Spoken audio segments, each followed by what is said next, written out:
বর্তমান প্রজন্মের জনপ্রিয় অভিনেত্রী তাসনিয়া ফারিন নাটকেই তার বেশি বিচরণ। ২০২৪ সালে ফাতিমা শিরোনামের একটি সিনেমা দিয়ে বড় পর্দায়ও অভিষেক হয় ফারিনের। ইরানি সিনেমাটি প্রথম প্রদর্শিত হয়। সম্প্রতি ঢাকা আন্তর্জাতিক চলচ্চিত্র উৎসবেও প্রদর্শিত হয়েছে তার অভিনীত এই ছবি। এবার নতুন একটি সিনেমায় অভিনয় করছেন বলে জানা গেছে।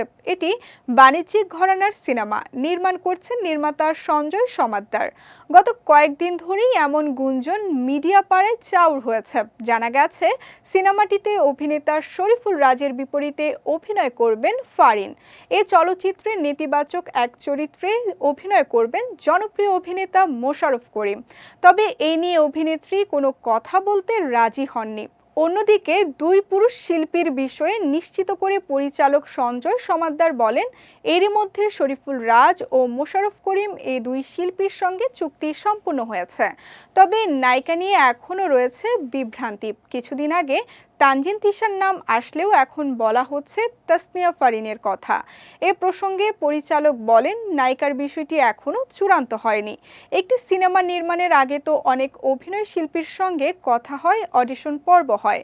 আমার নতুন সিনেমার ক্ষেত্রেও তেমনটা হচ্ছে। শুধু ফারিন নয়, আরও বেশ কয়েকজনের সঙ্গে কথা হয়েছে।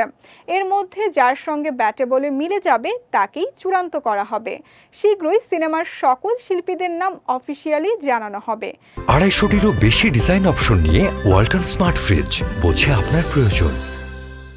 সিনেমার নাম প্রসঙ্গে সঞ্জয় সমাদ্দার জানান, চলচ্চিত্রটির নাম এখনও চূড়ান্ত হয়নি। ইনকিলাব ও ইনসাফ দুটি নাম পছন্দের তালিকায় আছে।